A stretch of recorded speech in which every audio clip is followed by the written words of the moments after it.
Le berger et la fille du soleil. Conte sud-américain. Sur la cordillère des Andes, un jeune berger menait chaque jour paître un troupeau de lamas blancs dans un pré bien vert. Ces animaux sacrés étaient destinés au sacrifice au cours des fêtes en l'honneur du dieu soleil. Pour tromper le temps, fort long à passer dans cette solitude, le berger jouait sur une flûte douce des mélodies qu'il inventait lui-même. Un jour, pendant qu'il jouait, il entendit une voix derrière lui. « Bonjour berger, ta musique est très belle. » Le jeune homme se retourna et vit deux jeunes filles qui s'approchaient. Elles portaient de simples tuniques blanches. Aucun bijou ne brillait à leur cou ou à leurs poignets. Et pourtant, il y avait quelque chose en elles qui fit comprendre au berger qu'il se trouvait en présence de créatures surnaturelles. Impressionné, le jeune homme tomba à genoux et resta là, figé de surprise. « N'aie pas peur, berger, » dit en souriant la plus belle des demoiselles. « Nous voulons seulement écouter un moment ta musique. » Elles s'assirent sur l'herbe et le berger, reprenant sa flûte, en joua mieux que jamais. La plus belle des jeunes filles, tout en écoutant jouer le berger, gardait les yeux fixés sur un médaillon d'argent qu'il portait au front, retenu par un bandeau blanc et que le soleil faisait scintiller. Les rayons de lumière se reflétaient dans les yeux de la jeune beauté. Lorsqu'il eut terminé son morceau de musique, le jeune homme retira le médaillon de son front et l'offrit à son auditrice. « J'ai compris qu'il te plaisait, » dit-il gentiment.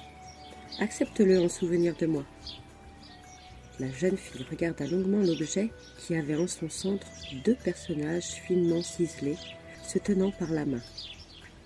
Puis avec un soupir, elle le rendit au berger. « Je ne peux l'accepter, je regrette. Sache que nous sommes les filles du soleil et qu'il nous est sévèrement interdit de porter des bijoux, ou de manière générale, quoi que ce soit de brillant. Quand nous rentrons chez nous, les gardiens veillent à ce que rien de prohibé ne soit introduit dans le palais. Ton joyau sera aussitôt confisqué. C'est pourquoi il est inutile de t'en priver. Adieu. » Le berger reprit son médaillon et regarda les jeunes filles s'éloigner. Lorsqu'elles eurent disparu dans le lointain, il rassembla son troupeau de lamas et rentra chez lui. En regagnant son magnifique palais, la plus jolie fille du soleil était triste et désolée. Elle était tombée amoureuse du berger et savait qu'elle ne pourrait jamais devenir sa femme. Le berger avait eu également le cœur touché par la beauté de la jeune fille et il désirait ardemment l'épouser. Le lendemain, il se rendit sur le flanc de la montagne pour y retrouver sa mère, une vieille femme très sage et experte en magie. En voyant son fils arriver les yeux pleins de larmes, elle lui demanda « Que se passe-t-il, mon fils ?»« Mère, j'ai rencontré la fille du soleil et j'en suis follement épris.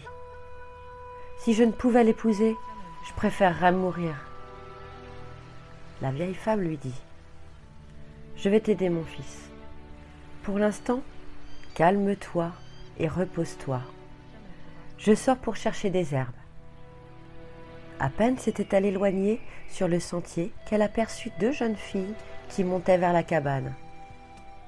Elle revint sur ses pas et dit à son fils « Ta bien-aimée arrive. Étends-toi sur le lit et laisse-moi faire. » Le berger obéit. Quelques instants plus tard, les deux jeunes filles entrèrent dans la cabane avec l'intention de s'y reposer un peu. Depuis des heures, elles erraient dans la montagne à la recherche de l'endroit où, la veille, elles avaient rencontré un berger qui jouait sur sa flûte de merveilleuses mélodies. La vieille femme leur offrit une liqueur d'herbe qu'elles acceptèrent de bon gré. La plus belle des visiteuses, regardant tout autour d'elle, remarqua sur le lit une couverture aux étranges motifs et aux couleurs vives. La vieille femme, voyant son regard admiratif, la lui offrit en cadeau. Quand plus tard, les 2 filles du soleil rentrèrent au palais, elles se retirèrent aussitôt dans leur chambre.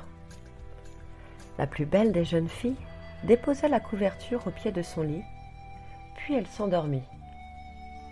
Soudain, elle crut entendre une voix qui l'appelait.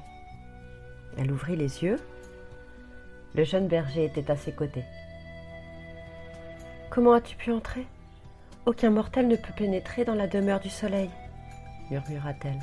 « C'est toi qui m'as porté jusqu'ici. J'ai été changée en couverture. Je suis venue te chercher. » La jeune fille le regarda avec des yeux pleins de larmes. « Mon père pénètre n'importe où, grâce à ses rayons. Comment pourrions-nous nous cacher ? Aie confiance en moi. Viens. » Les 2 amoureux quittèrent le palais en courant et parvinrent dans une vallée encaissée entre 2 montagnes, où les arbres étaient serrés. Là, le soleil ne pourrait les atteindre. Ils construisirent une cabane et y vécurent heureux pendant quelque temps. Un matin, avant l'aube, la jeune femme voulut monter en haut d'un sommet pour cueillir des herbes aromatiques. Le berger l'accompagna pour l'aider. L'ascension fut longue et fatigante. Lorsqu'ils atteignirent la cime, les 2 jeunes gens, insouciants du danger, levèrent les yeux vers le ciel avec un grand soupir de satisfaction. Ce fut rapide comme l'éclair. Les rayons du soleil les frappèrent de plein fouet et sur le champ, ils furent changés en pierre.